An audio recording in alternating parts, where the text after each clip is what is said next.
Hey guys, LevelCap here. Today we're taking an updated look at NVIDIA's GeForce Now service. NVIDIA was kind enough to sponsor this video, so I want to give them a big thank you for doing that. We'll also be diving into the Season 7 update for Apex Legends, which adds a new map called Olympus, a new legend named Horizon that has some pretty unique abilities, and of course, a battle pass with new cosmetics to unlock. And for those of you who are unfamiliar with GeForce Now, it's a game streaming service that will stream video games to your PC or Android device. The games can be both free to play or paid titles that you already own. So if you don't want to invest in a powerful gaming PC to play games with things like ray tracing, GeForce Now is an affordable way of getting in on that next-gen action. It has a free tier that gives you an hour of playtime before kicking you off, and a paid tier called Founders that unlocks RTX and gives you 6 hours of playtime. Both tiers offer 1080p at 60 FPS and unlimited play sessions. They also give you automatic highlight recording and NVIDIA Freestyle tools that let you apply real-time filters to gameplay. Now, personally, I've actually been very impressed with what GeForce Now offers, and that comes from somebody who actually had a lot of skepticism about game streaming in general, at least when it first launched, as things were a little bit more sketchy. But today, GeForce Now offers a really easy-to-use, streamlined experience, and it's great for gamers who want to game on the road and not lug around their expensive gaming PCs with them. All you need is an inexpensive laptop or an Android device that you can plug in some peripherals to, and you're basically good to go.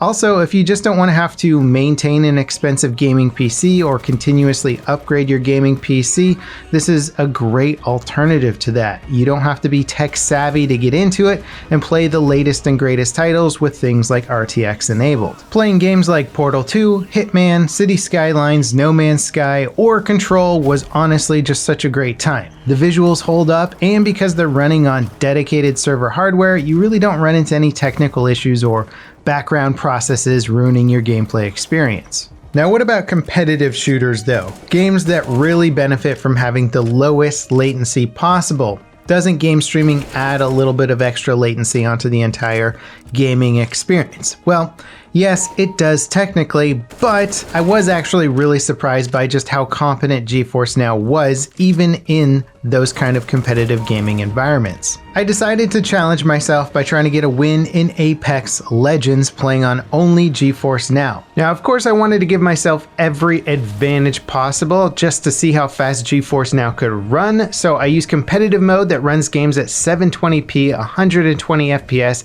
I set everything in Apex Legends to low, turned on adaptive resolution with a 100 FPS target, and the results were pretty impressive. And while I was playing on a 1440p 27-inch monitor, which makes the low resolution a little bit more obvious, but on any sort of mobile device or smaller laptop screen, this would be barely noticeable. Now, after playing a few matches, I started to get comfortable with a little bit of additional input latency and could survive most firefights with at least a down or two. I slowly adapted my playstyle to be a little bit less aggressive. I usually bounce around enemies and get in their face as fast as possible, but I found myself using cover and being more conservative with my movement. And that's also part of why I've always liked Apex, is that the gameplay really suits a bunch of different playstyles because you're not totally at the mercy of your aim or movement. If you don't have amazing aim, the shotgun or SMGs all do plenty of damage in close range without needing to be super accurate. If you have trouble pulling off the crazy parkour moves that top level players use, there are multiple legends with movement abilities. Eventually, I settled on that big turtle energy that Gibraltar offers. His ADS shield prevents those big damage headshots from landing, and his bubble shield is invaluable for closing a gap or retreating. And then finally it happened. We initially pushed in to try and third party a fight that broke out between two other squads, but retreated to the high ground as the circle advanced. One of the other squads was eliminated, making it an even 2v2. They had a crypto who sent out his drone. I got lucky and spotted it as he went for the EMP. Then they pushed in. I downed one and my teammate downed another for a nice, clean victory. Alright, so what is my ultimate takeaway from the GeForce Now experience? Well, for starters, I think that anyone that takes competitive gaming super seriously is going to keep using local hardware. Those kinds of players will invest money in high-end PC parts and monitors. For them, GeForce Now isn't going to be the best way to play competitively, but it could still be used as a good way to stay sharp on your skills when you're on the road or maybe at somebody else's place. Now, for anything outside of extremely fast reaction time competitive gaming, I would say anything from playing MMORPGs to single players and fun party games, anything in between is absolutely great on GeForce Now. Personally, my favorite way to use this service is to get an Xbox or PlayStation controller, plug it into my phone, and play some top tier games on my mobile device that are basically running on high-end PC hardware. Especially if you're having a good time playing through some sort of single player epic and you want to continue that experience at, say, somebody else's house, you got to go away for the holidays, whatever, you can still take your favorite PC titles with you on the road. Anyway, it's a very cool service that can basically take any mobile gaming platform and turn it into a high-end PC gaming platform.